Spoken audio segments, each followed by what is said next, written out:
પ્રભુના ચરણોમાં પુષ્પ મૂકી અને વંદન કરી રહ્યા છે ત્યારે આપણા માટે આ પ્રથમ ચરણ હોય ત્યારે આ પોથી ગુંજન કાર્યક્રમ થઈ રહ્યો છે।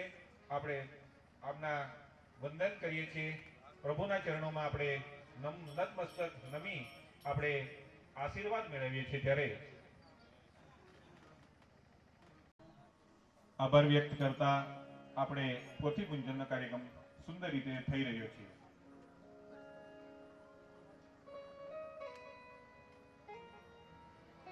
સરસ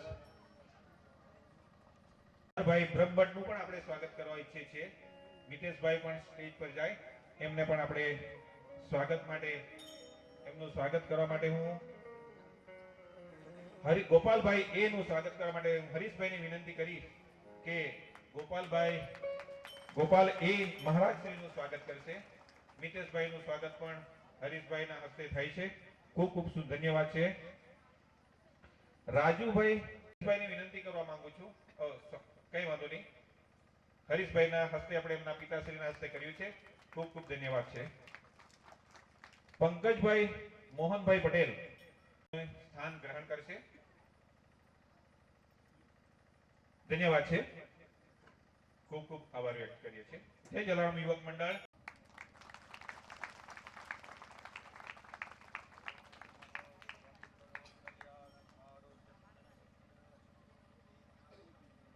दीपज्योतिर नमोस्तुते दीपनारायण देव की जय।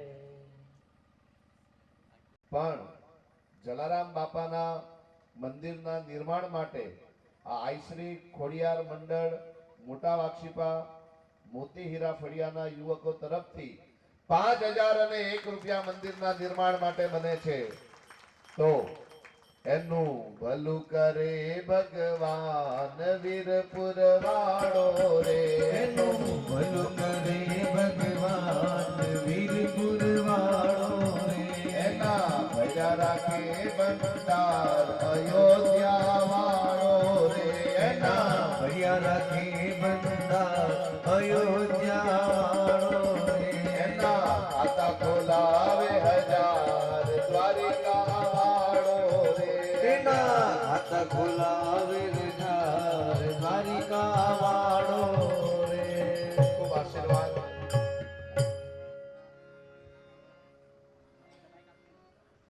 જોક્સ બિપિન નામના ભક્તે આ મંદિરના લાભાર્થી 1001 રૂપિયાનું દાન મોકલાવ્યું છે। મિત્રો આપણે એમને પણ તાળીઓથી વધાવી લઈશું। મિત્રો ખૂબ ખૂબ આભાર વ્યક્ત કરીએ છીએ। ભાઈ ભક્તોને ખાસ નમ્ર વિનંતી છે, ગઈકાલે આપણે આજના વિવાહ કાર્યક્રમની અંદર આપણે કન્યાદાન કરવાનું થાય છે ત્યારે ગઈકાલે આપણે કવરનું અહીંથી કવર આપ્યા છે, પરંતુ કેટલાક ભક્તોને કવર નહોતા મળ્યા। એ ભક્તોને વિનંતી છે, પાછળ જ્યાં ભેટ સ્વીકારવામાં આવે છે ત્યાંથી કવર ફ્રીમાં મળે છે, એટલે જેમને પણ કવર બાકી હોય એવો ત્યાંથી મેળવી લેશો। અને આપણા કાર્યક્રમને જ્યારે પણ આપણે કન્યાદાન કરવાનું આવશે ત્યારે આપણે કન્યાદાન કવરની અંદર આપણે આ ભરીને એટલે કે કવરમાં આપણે આપશું। આ તમામે તમામ કન્યાદાન મંદિરના લાભાર્થી જનાર છે, એટલે આપણે આ કવર અવશ્ય મેળવી લેશું એવી બધાને વિનંતી છે। હવે આપણે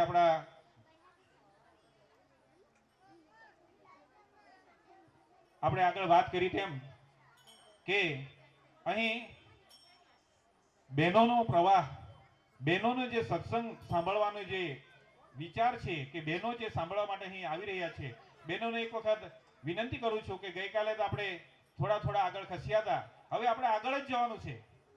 બહેનો આગળ જ જશે, જરૂરથી આગળ જશે એ, અને ભાઈઓ ને સ્ટેજ મંડપ ખાલી છે, પરંતુ એવું પણ થોડા સમયની અંદર ધીમે ધીમે આપણા મંડપ ભરાતા જશે। બહેનો ઘણી બધી માહોલ છે અને આગળ આ બધી જગ્યા છે, ત્યાં પણ થોડા બહેનો આગળ આવી જાય અને થોડા આગળ ખસીને આપણે જગ્યા છે વ્યાસપીઠ પરથી પરમ વંદનીય એવા ભાઈસભાઈ શાસ્ત્રીજીને આપણે સાંભળવા કે એમની કથાનું રસપાન આપણે કરવા માટે જઈ રહ્યા છીએ ત્યારે હવેથી હું મારી વાણીની વિરામ આપું છું।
स्वस्ति श्री गणेशाय नमः।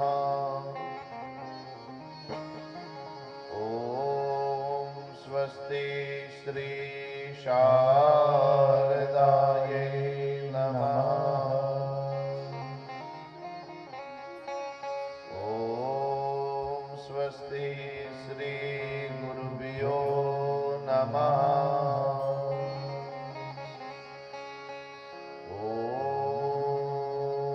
नमो भगवते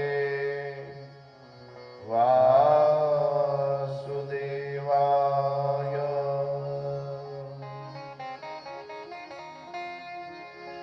वंशी विभूषितकरा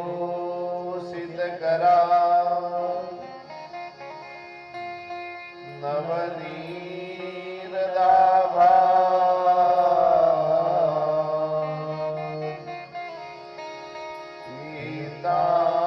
पीताम्बरा तरुणवेन्दफलाधरोष्टा पूर्णेन्दुसुन्दरकरा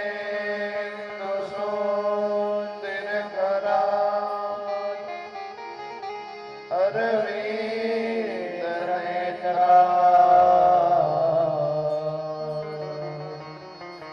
कृष्णात् परं किमपि तत्त्वमहं न जाने। योऽन्तःप्रविश्य मम वाक् चमिमां प्रसुप्ता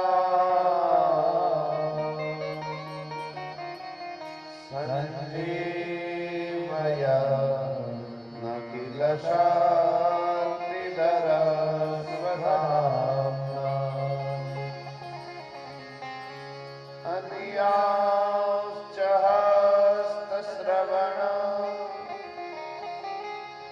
श्रवणत्वगादे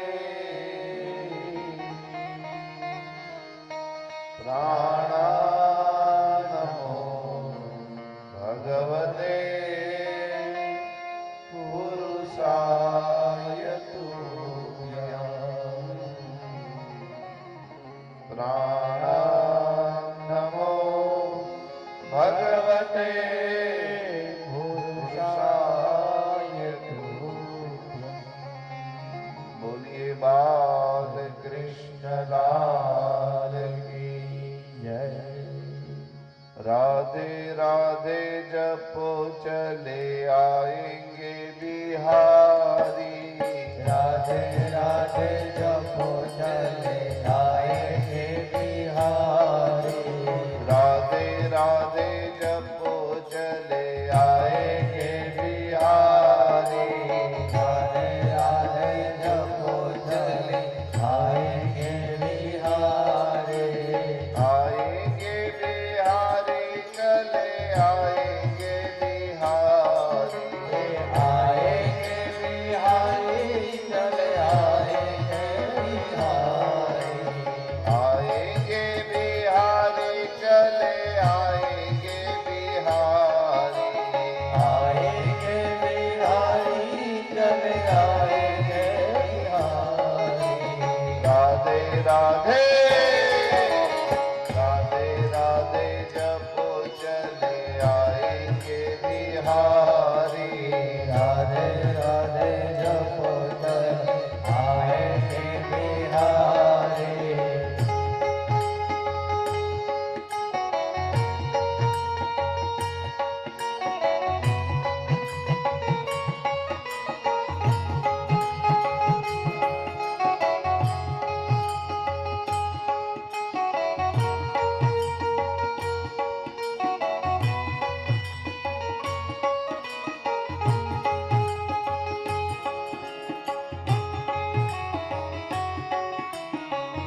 राधा रानी सागर तरंग है बिहारी राधा रानी सागर तरंग है बिहारी राधा रानी सागर तरंग है बिहारी राधा रानी सागर तरंग है बिहारी राधा रानी सागर तरंग है बिहारी राधा रानी सागर तरंग है बिहारी राधे राधे राधे राधे जपो चले आएंगे बिहारी राधे राधे जपो चले आएंगे बिहारी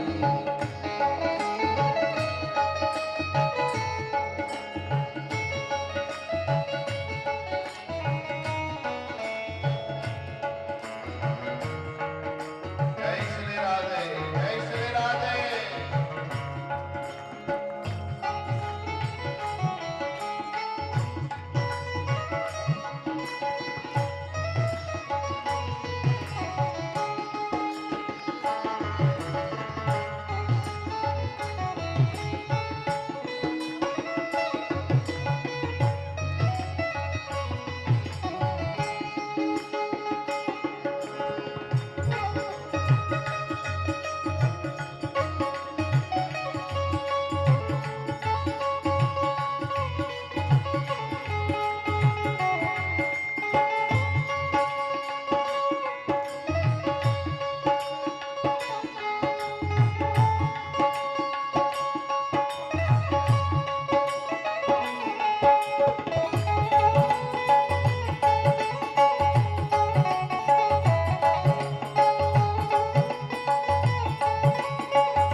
राधा रानी मिसरी तो स्वाद है बिहारी राधा रानी की श्री स्वाद है बिहारी राधा रानी मिसरी तो स्वाद है बिहारी राधा रानी की श्री तो स्वाद है बिहारी राधा रानी मिसरी तो स्वाद है बिहारी राधा रानी की श्री तो स्वाद है बिहारी राधा रानी मिसरी तो स्वाद है बिहारी राधा रानी की श्री तो स्वाद है बिहारी राधे राधे राधे राधे जपो चले आएंगे बिहारी राधे राधे जपो चले आएंगे बिहारी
राधा रानी चंदा चकोर बिहारी राधा रानी चंदा चकोर बिहारी राधे राधे राधे राधे जम्मू चले आएंगे बिहारी राधे राधे जम्मू चले आएंगे बिहारी राधे राधे जम्मू चले आएंगे बिहारी राधे राधे जम्मू चले आएंगे बिहारी आएंगे बिहारी चले आएंगे बिहारी आएंगे बिहारी चले आएंगे बिहारी राधे राधे जम्मू चले आएंगे बिहारी राधे राधे जम्मू चले आएंगे बिहारी राधे राधे जम्मू चले आएंगे बिहारी राधे राधे जम्मू चले आएंगे बिहारी बोलिए वृंदावन विहारी लाल यम प्रव्रजन्तमनुपेतमपेतकृत्यं द्वैपायनो विरह कातराजुहाव पुत्रेति तन्मयतया तरवो विनेन्दुस्तं सर्वभूतहृदयं मुनिमानतोऽस्मि प्रभु नंद कुमारो में स्वामी ने वृषभानुजा कृतार्थोऽहं न संशय नमोऽस्तु देव्या सविशाल बुद्धे फुल्लारविन्दा यतपत्रनेत्रम् येन त्वया भावरततैलभुजवारितो ज्ञानमय प्रदीप प्रज्वालितो ज्ञानमय प्रदीप बोलिए द्वारिकाधीश की जय करारविन्दे न पदारविन्दम् मुखारविन्दे विनिवेशयन्तम् वटस्य पत्रस्य पुटे शयानं बालमुकुन्दं मनसा स्मरामि बालं मुकुन्दं मनसा स्मरामि श्रीकृष्ण गोविन्द हरे मुरारी हे नाथ नारायण वासुदेव जिह्वे पिबस्वामृतमेव गोविन्द दामोदर माधवेति गोविन्द दामोदर माधवेति विकरे तु कामा किल गोपकन्या मुरारी पादार्पितचित्तवृत्ति दयादितमो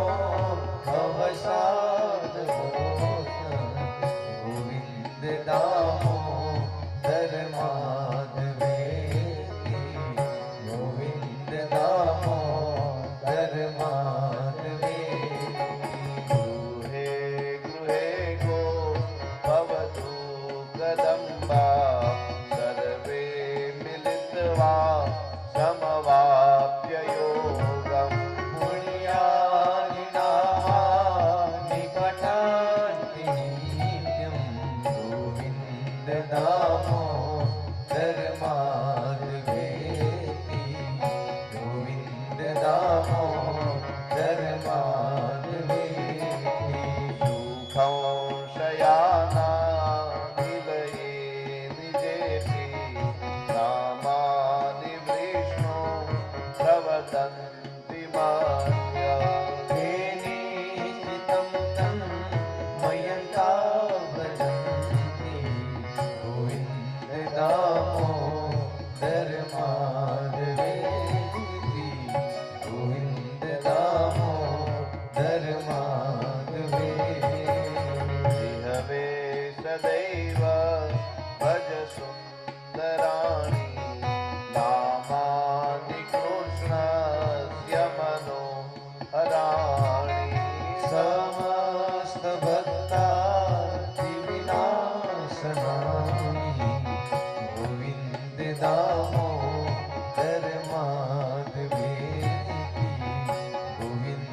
संप्रक्तो वागरथ प्रतिपत्तये जगतः पितरो वन्दे पार्वती परमेश्वरो वर्णानामर्थसङ्घानां रसानां छन्दसामपि मङ्गलानां जगर्तारो वन्दे वाणी विनायको राधा भक्तिर्हरिर्ज्ञानं ताभ्यां या च समन्विता तां श्री भागवतीं गाथा वन्दे युगलरूपिणीम् कृष्णं नारायणं वन्दे कृष्णं वन्दे व्रजप्रियं कृष्णं द्वैपायनं वन्दे कृष्णं वन्दे कृष्णसुतम् ॐ नमः संभवाय च मयो भवाय च नमः शंकराय च महेश्वराय च नमः शिवाय च शिवतराय च बोलिए गणपति गजानन महाराज की जय श्री कृष्ण कन्हैया लाल की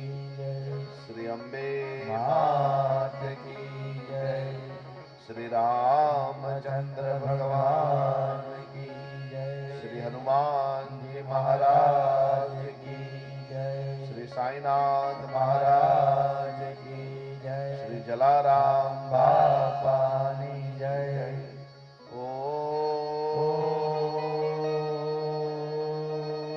नमः पार्वती पतये हर हर महादेव हर ભગવાન શ્રી કૃષ્ણ એની લીલા અપરંપાર છે. જલારામ યુવક મંડળ દ્વારા આયોજિત આ શ્રીમદ ભાગવત સપ્તાહ જ્ઞાન યજ્ઞના છઠ્ઠા દિવસે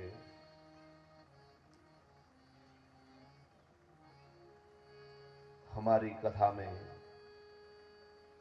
पधारे हुए वापी से गोपाले जी महाराज और बाकी सब वारकरी समाज के सदस्य मितेश भाई, मनु भाई,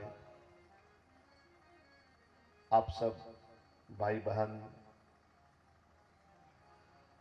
आप सब के हृदय में बैठे हुए भगवान श्री कृष्ण परमात्मा को वंदन। आप सबको जय श्री कृष्ण।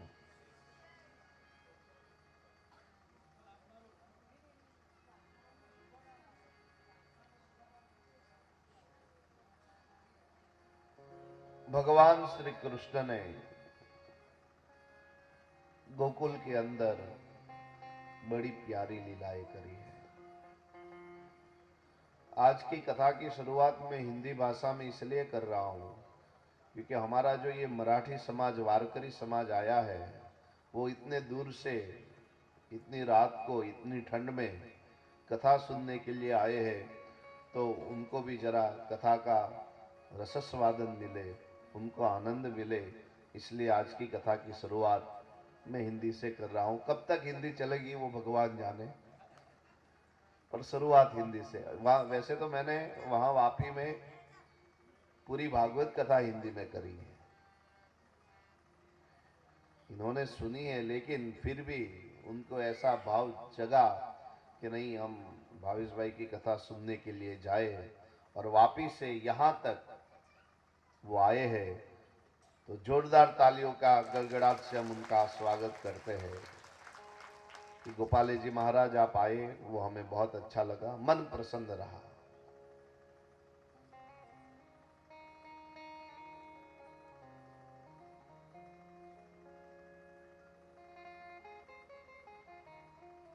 भगवान श्री कृष्ण अधरम मधुरम नयनम मधुरम हसितम मधुरम गलितम मधुरम मधुराधिपते रखिलम मधुरम। भगवान श्री कृष्ण की सारी चेष्टाएं मधुर है। वो हंसते हैं वो भी मधुर है, वो रोते हैं वो भी मधुर है, वो खाते हैं वो भी मधुर, वो पीते हैं वो भी मधुर, वो कृपा करते हैं वो भी मधुर है। लेकिन भगवान श्री कृष्ण का क्रोध भी मधुर है। वो क्रोध करते हैं तो भी मधुर, कुछ देते हैं वो तो मधुर है ही, लेकिन हमारे पास से कुछ छीन लेते हैं वो भी मधुर है। अगर भगवान ने छीना है तो अच्छा है। ऐसा मैं नहीं कह रहा हूं, ऐसा श्रीमद् भागवत सप्ताह के 8वें स्कंद के अंदर, ये भागवत पुराण के 8वें स्कंद के अंदर, जब भगवान श्री कृष्ण ने बलि का सब कुछ छीन लिया वामन रूप धारण करके,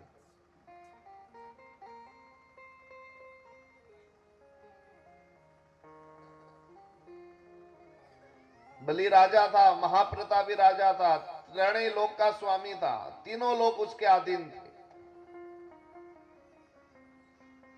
इंद्र आदि सब देवता बलि से बहुत डरते थे। और उस समय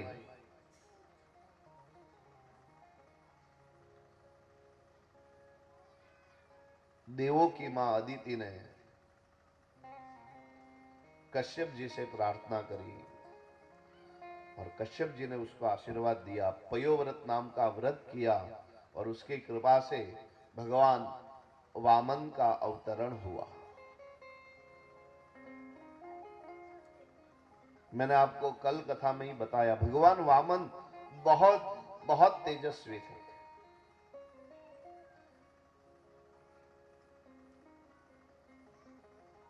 ऐसी अद्भुत उसकी छटा थी, उसकी चाल अद्भुत, बोलना अद्भुत, सब क्रियाएं, सब चेष्टा अद्भुत।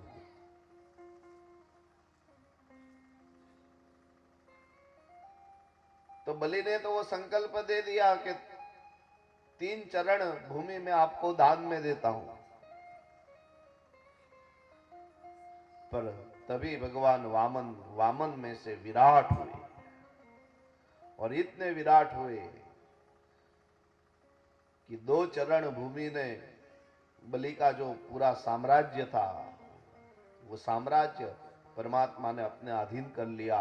और भगवान विराट का दूसरा चरण तो इतना लंबा गया, इतना लंबा गया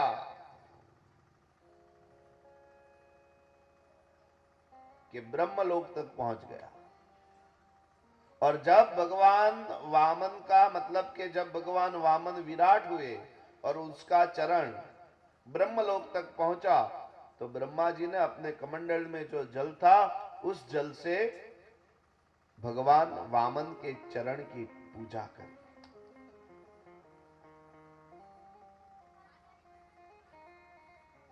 और फिर चरणामृत का पान किया।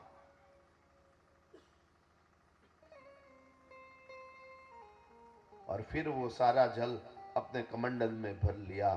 वो जो कमंडल में भरा हुआ जल है, उसी को हम लोग गंगा जी कहते हैं।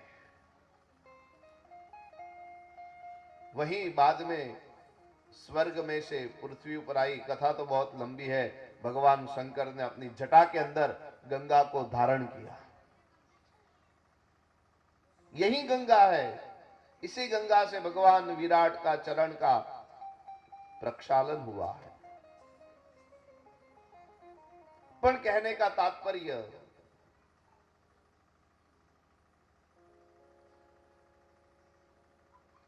विराट स्वरूप परमात्मा ने वामन का सब कुछ छीन लिया। कथा ऐसी आती है कि फिर बलि का सब कुछ छीन लिया परमात्मा ने, फिर बलि को बांध कर रखा। और उस समय बलि के दादा प्रहलाद जी वहां पर आते हैं और देखा परमात्मा, प्रहलाद जी को तो परमात्मा के अनन्य भक्त थे।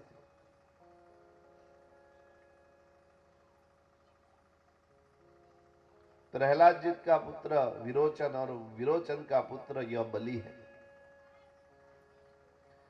प्रहलाद जी ने देखा अपने पौत्र को कि परमात्मा ने उसको बांध रखा है, परमात्मा ने उसका सब कुछ छीन लिया है। जी ने परमात्मा से क्या प्रार्थना की आप जानते हो? तब प्रहलाद जी परमात्मा से प्रार्थना करते हैं, त्वयेव दत्तं पदमेन्द्रमूर्जितं ऋतं तदेवाद्य तथैव शोभनम्। प्रहलाद जी कहते हैं कि हे परमात्मा, त्वयेव दत्तं पदमेन्द्रमूर्जितं ऋतं तदेवाद्य तथैव शोभनम्। त्वयेव दत्तम पदमिंद्र मूर्जितम। हे परमात्मा, इस बलि को आपने ही इंद्र का पद दिया था, आपकी कृपा से ही बलि इतना ताकतवर हुआ था। त्वयेव दत्तम, वो आपने ही दिया था।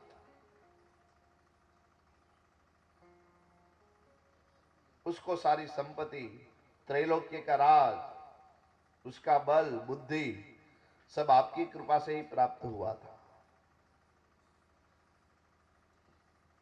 लेकिन जब आज आपने उसका पूरा छीन लिया, ऋतम तदेवाद्य तथैव शोभनम, तो हे परमात्मा, वो भी बलि के ऊपर आपकी कृपा ही है। और मुझे तो ऐसा लगता है कि आपका देना जितना सुंदर है, उससे भी ज्यादा लेना शोभनम है, अच्छा है। तयेव दत्तम पदमेंद्र मिर्जितम ऋतम तदेवाद्य तथैव शोभनम।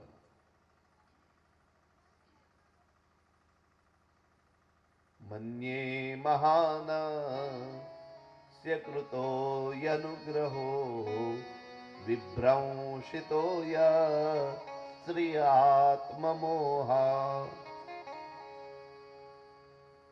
मन्ये महानस्य कृतो यनुग्रहो, आपका लेना इसलिए शोभनम है, इसलिए अच्छा है, क्योंकि जब आप ले लेते हो, अगर परमात्मा हमारे पास से कुछ ले ले तो हम लोग गुस्सा हो जाते हैं, हम लोगों को अच्छा नहीं लगता। लेकिन प्रहलाद जी कहते हैं, आपका लेना देने से भी ज्यादा सुंदर इसलिए है कि जब आपने इसका सब कुछ ले लिया तो उसकी वजह से इसके बलि के अंदर, मन के अंदर जो मोह था, वो सारा मोह भी नष्ट हो गया। और मोह जब खत्म हो जाता है तो परमात्मा बलि भी सद्गत के प्राप्त हो जाता है, बलि की मुक्ति की संभावना और ज्यादा बढ़ जाती है। जब हमारा मोह पास कटे, हमारा मोह कटता नहीं है, मिटता नहीं है, हमारा मोह संसार के प्रति बढ़ता ही जाता है। जितना मिलता है उतना ज्यादा हमें प्राप्त करने की इच्छा होती है। समझ लेना मेरी बात, जितना छोड़ा उतना छोड़ने की ज्यादा इच्छा रहती है।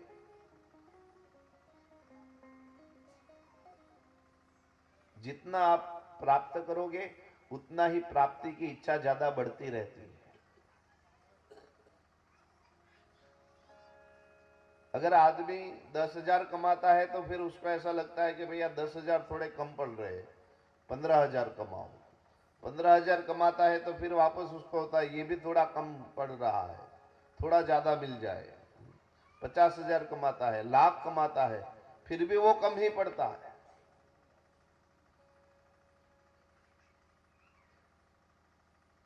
ऐसे भी लोग हमारे भारत देश के अंदर पड़े हुए हैं कि जो पर डे करोड़ों रुपए कमाते हैं, लेकिन फिर भी उसको वो कम ही लगता है। और ज्यादा कमाओ, और ज्यादा कमाओ, क्योंकि चाह आने से आनों में आने लगी। पहले इंसान को आना कमाने की बहुत इच्छा होती थी, पहले आने से व्यवहार चलता था। तो पहले लोग आने कमाते थे,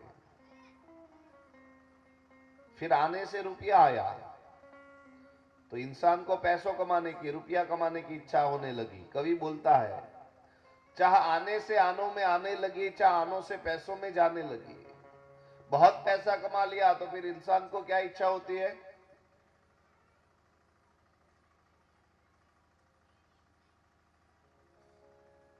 कि पैसा तो बहुत कमा लिया, अब अच्छा मकान हो जाए, बंगला हो जाए। तो इंसान फिर अच्छा मकान भी बना लेता है।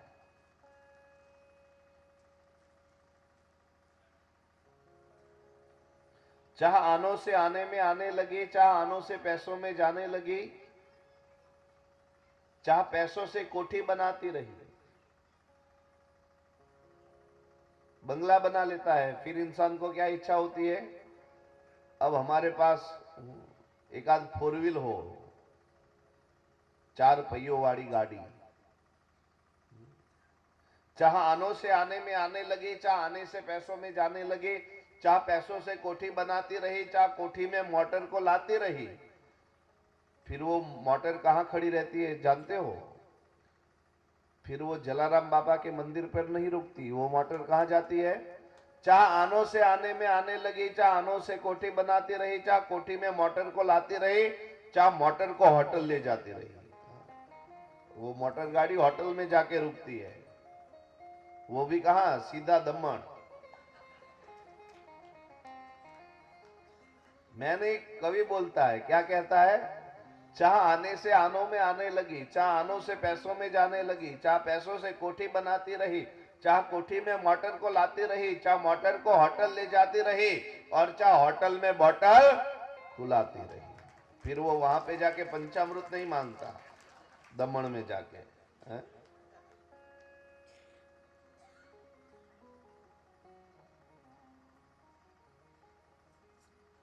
इंसान की इच्छा। इसलिए भर्तृहरि ने लिखा अपने नीति शतक में कि भोगा नहीं व भोक्ता वयमेव भोक्ता, तृष्णा नहीं व जीर्णा वयमेव जीर्णा। इंसान की तृष्णा कभी नहीं मिटती, लेकिन इच्छा पूरी करने में इंसान एक दिन मिट जाता है। इसलिए मैं तो मेरा अनुभव आपसे साझा कर रहा हूं कि जितना आप पाओगे, कमाओगे, भोग को भोगोगे, उतनी ही वो इच्छा बढ़ती जाएगी। और जितना आप छोड़ोगे, त्याग करोगे, उतनी त्याग की वृत्ति बढ़ती जाएगी। एक दिन आपने सोच लिया कि भैया मैं ये त्याग करूंगी, ये त्याग करूंगा, तो फिर वो त्याग का एक आनंद अनेरा होता है। फिर धीरे धीरे एक चीज मिटती है, दूसरी चीज मिटती है, सारी चीज, फिर इंसान धीरे धीरे इस संसार को भी छोड़ सकता है। कोई बड़ी बात नहीं, लेकिन शुरुआत को एक चीज से करना पड़ेगा। इसलिए कहने का तात्पर्य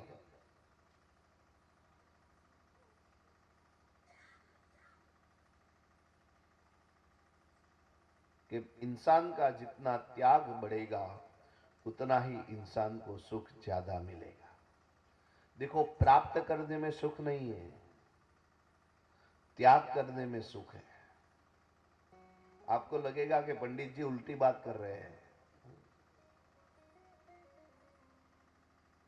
हमें तो ऐसा अनुभव होता है कि भैया हमारे पास गाड़ी नहीं है तो हमारे पास गाड़ी आती है तो हमें सुख मिलता है, कपड़े नहीं है तो कपड़े आते हैं तो सुख मिलता है, खाना नहीं है खाना मिलता है तो हमें सुख मिलता है। हमें प्राप्त होता है तब सुख की अनुभूति होती है।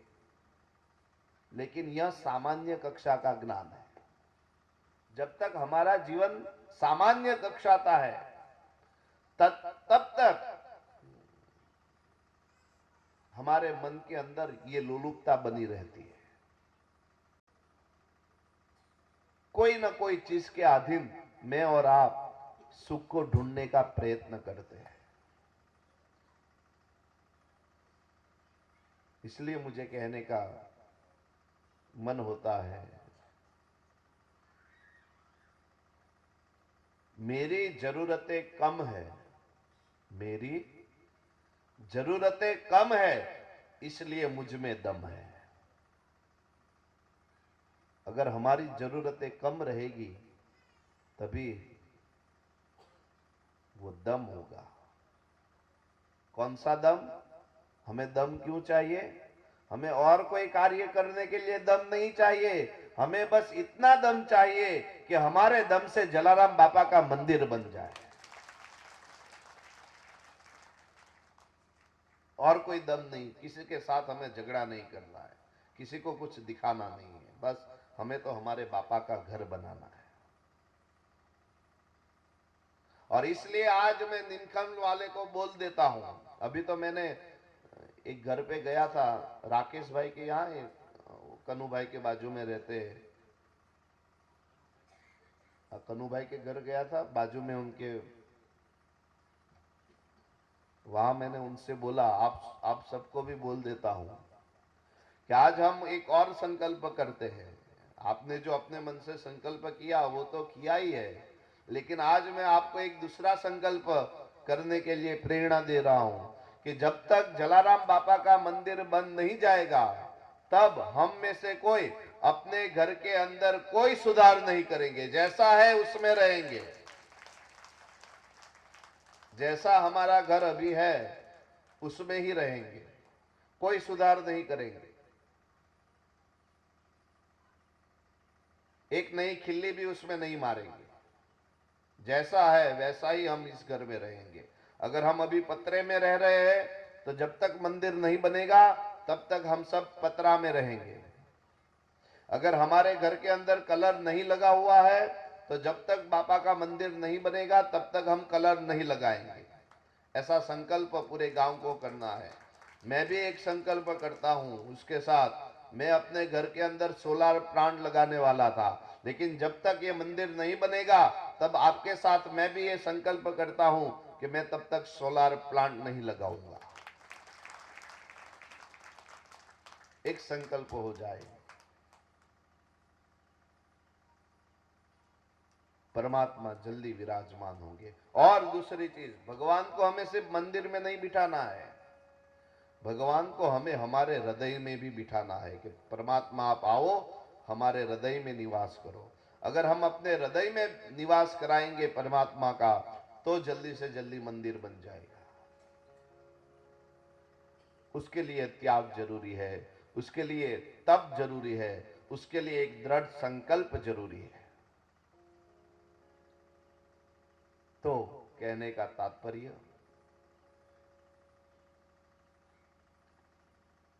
भगवान श्री कृष्णએ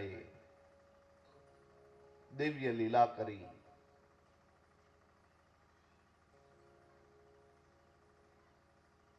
અને ગોવર્ધન પર્વતનું મહત્વ વધાર્યું છે।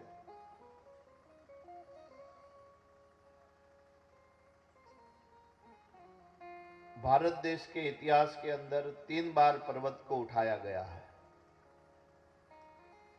पहली बार रावण ने हिमालय पर्वत उठाया था, रावण ने।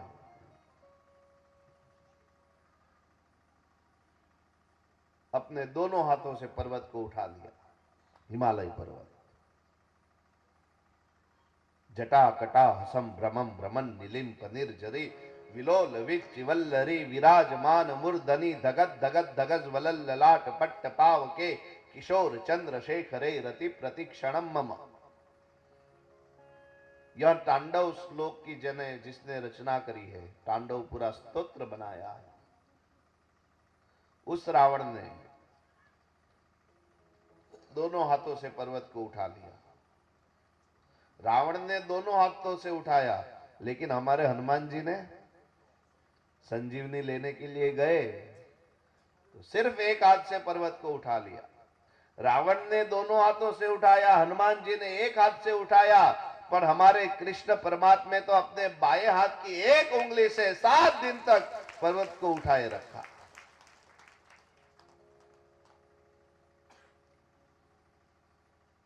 वैसे भगवान श्री कृष्ण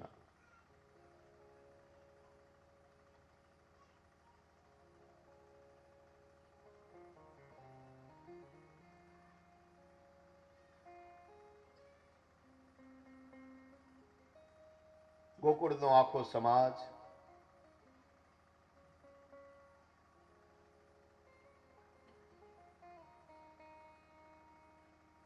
ઇન્દ્રની પૂજા કરવા માટે જ્યારે તત્પર હતો ત્યારે ભગવાન શ્રી કૃષ્ણએ ગોકુળના સમાજને કીધું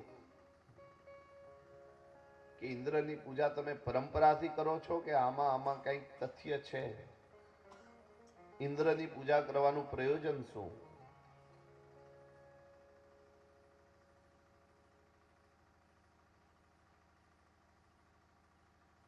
नंद आदि तमाम वृद्ध गोवाड़ों ने 7 वर्षना भगवान श्री कृष्ण उपदेश आपे छे।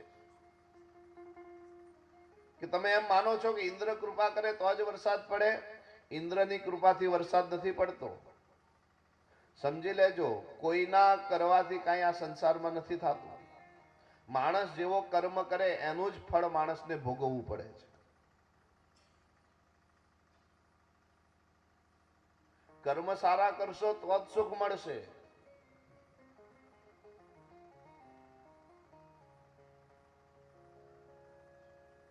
કર્મમાં ગરબડ હશે અને તમે જો સુખની પ્રાપ્તિ કરવા માટે જશો તો સુખ ક્યારેય નહીં મળે.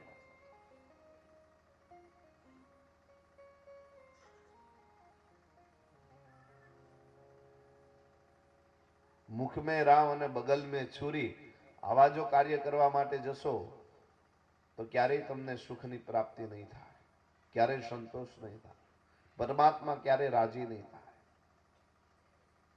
એટલે માણસનું કર્મ સારું હોવું જોઈએ. કર્મ હોય કાળા પછી શું કરે માળા. ગઈકાલે શાસ્ત્રીજીએ કીધું ને,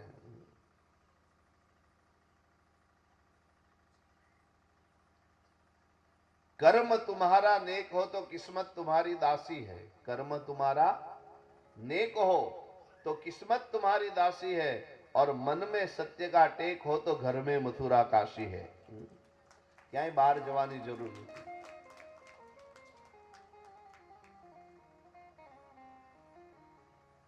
કર્મ સારા રાખો. માણસે કર્મ કરવું નથી પણ ફળ બધાને જોઈએ છે. કંઈક સારું કરવાનો સંકલ્પ લેવા નથી, સારું કરવાનું વિચારવું નથી. આખો દિવસ મનમાં પાપ કરતો રહે. પણ જેટલા તમે પાપ કરશો એ બધા પાપનો હિસાબ પરમાત્મા ક્યારેક ને ક્યારેક આપી જ દે છે. જેમ હજારો ગાયોના ઝુંડની અંદર વાછરડું પોતાની માં જે ગાય હોય એને શોધી જ લે છે, એમ તમે કરેલું કર્મ એક ના એક દિવસ આવીને તમને શોધી લે છે.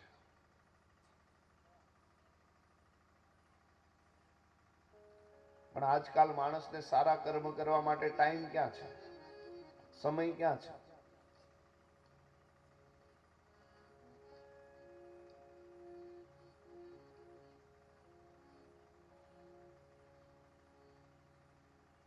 समय नहीं इंसान को घर से मंदिर तक जाने.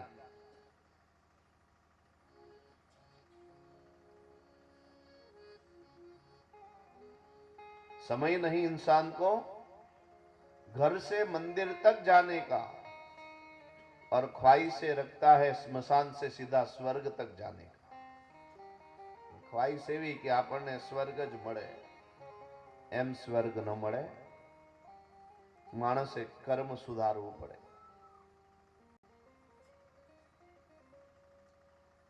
અને એટલા માટે મને ઓલું ભજન બહુ ગમે, કર્મનો સંગાતી.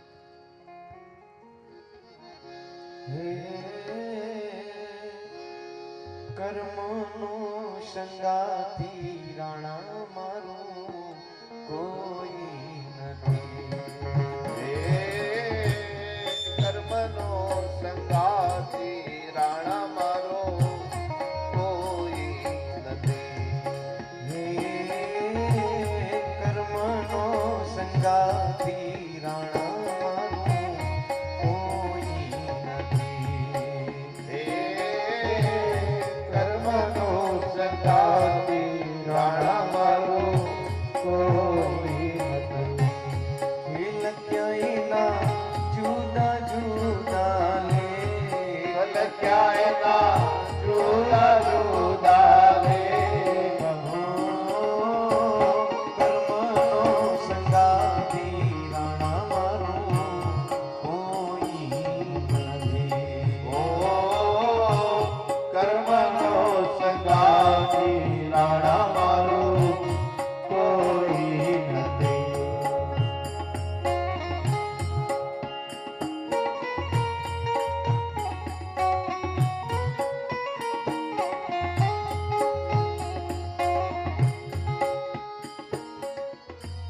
વાલ્યો લૂંટારો. વાલ્મીકી ઋષિ પહેલા વાલ્યો લૂંટારો હતા અને લૂંટફાટ કરતા. અને એમાં નારદ મુનિ એક વખત એને મળી ગયા. કાંઈક એનું ભાગ્ય બદલવાનું હશે. આપણું ભાગ્ય બદલવાનું હોય ને તો જ આપણને સંતની મુલાકાત થાય, એમના નથી થતું. લૂંટફાટ કરતો અને એમાં નારદ મુનિ મળી ગયા. પછી નારદ મુનિએ વાલિયા લૂંટારાને એમ કીધું કે ભાઈ આ તો લૂંટફાટ કરે છે, પણ આનું તારે કર્મ ભોગવવું પડશે. વાલિયા લૂંટારે કીધું કે મારે એકલાને થોડું ભોગવવું પડશે, આ તો હું લૂંટફાટ મારા પરિવાર માટે કરું છું, મારી સાથે મારો પરિવાર પણ ભોગવશે.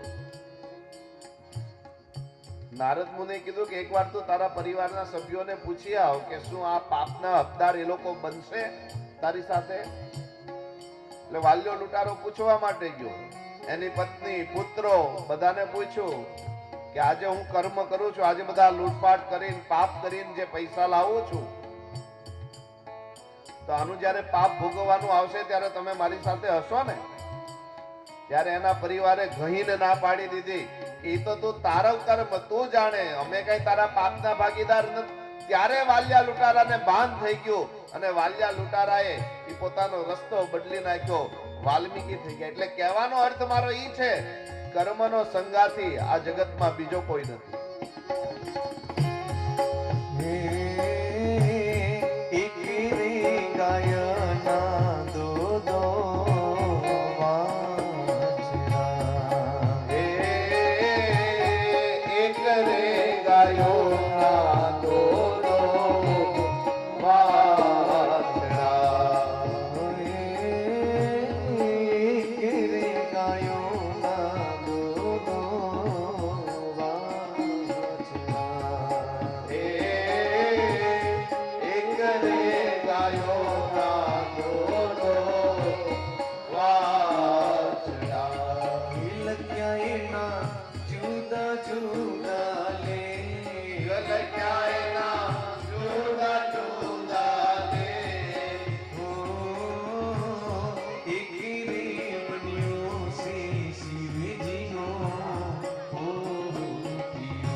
હસતા હસતા કરેલા કર્મો રોતા રોતા ભોગવવા ન પડે એનું ધ્યાન રાખજો.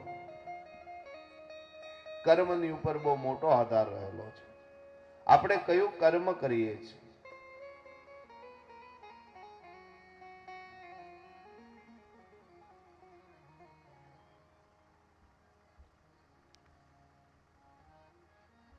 ગોકુળના વડીલો બધા આપસમાં વાત કરવા લાગ્યા કે ક્યાં 7 વર્ષનો કૃષ્ણ અને ક્યાં ગોવર્ધન આખો પર્વત.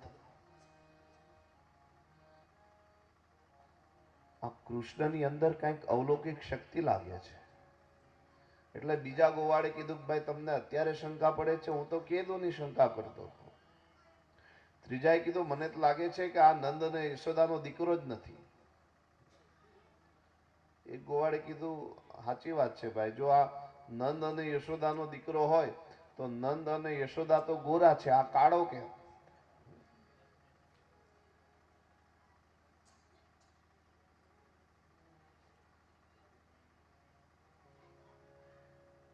એકવાર યશોદાએ કનૈયાને પૂછ્યું, કનૈયા, હું ગોરી, નંદબાબા ગોરા, તો તું કાળો કેમ થયો?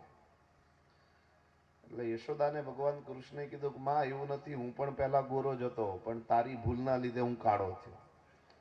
યશોદા કે મેં એવી કઈ ભૂલ કરી? તો કનૈયાએ કીધું કે માં, જ્યારે હું જન્મો ને ત્યારે શ્રાવણ વદ આઠમ, એ રાત્રિ બહુ કાળી હતી, અંધારું બહુ હતું હું જન્મો ત્યારે, અને એ સમયે તું મને ઓઢાડવાનું ભૂલી ગઈ અને આખી રાત હું અંધારામાં આડોટ્યો, એટલા માટે અંધારું મને વળગી ગયું ને હું કાળો થઈ ગયો.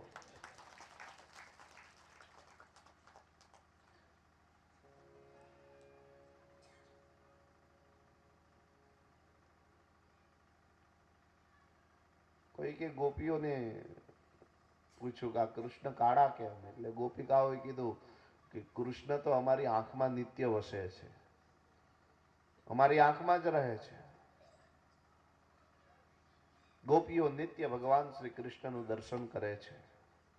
ક્ષણ માટે પણ ભગવાન શ્રી કૃષ્ણની મૂરતને એ ઓझल થવા દેતા નથી.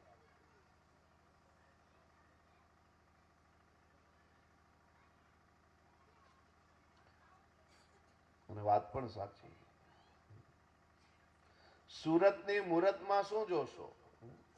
માણસ અત્યારે સુરત જોઈને નક્કી કરે કે આ માણસ કેવો છે, અથવા તો સુરત જોઈ અને સંબંધ જોડે છે. પણ એક કવિએ બહુ સરસ વાત કરી કે સુરતની મૂરતમાં શું જોશો? અંતરથી અંતરમાં જોશો તો અંતર ઘટી જશે. જો અંતરથી અંતરમાં જોવાઈ જાય કે માણસનું હૃદય કેવું છે, માણસનું મન કેવું. એટલે ગોપિકાઓ નિત્ય ભગવાન શ્રી કૃષ્ણના અંતરમાં વસે છે. નિત્ય ગોપિકાઓ પોતાની આંખમાં ભગવાન શ્રી કૃષ્ણને રાખે છે. એટલે ગોપિકાઓએ કીધું કે ભગવાન શ્રી કૃષ્ણ નિત્ય અમારી આંખમાં રહે છે અને અમે આંખમાં કાજળ આંજીએ છીએ. એટલે જે પેલી મેસ કાજળ અમે આજીએ એનો રંગ કૃષ્ણને લાગી ગયો, એટલા માટે કૃષ્ણ કાળો થયો.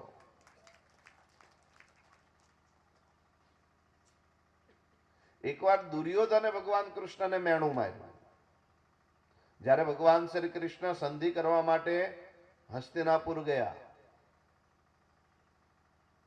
દુર્યોધનને ગમ્યું નહીં ભગવાન કૃષ્ણએ પાંડવોનો પક્ષ. આમ તો ભગવાન કૃષ્ણે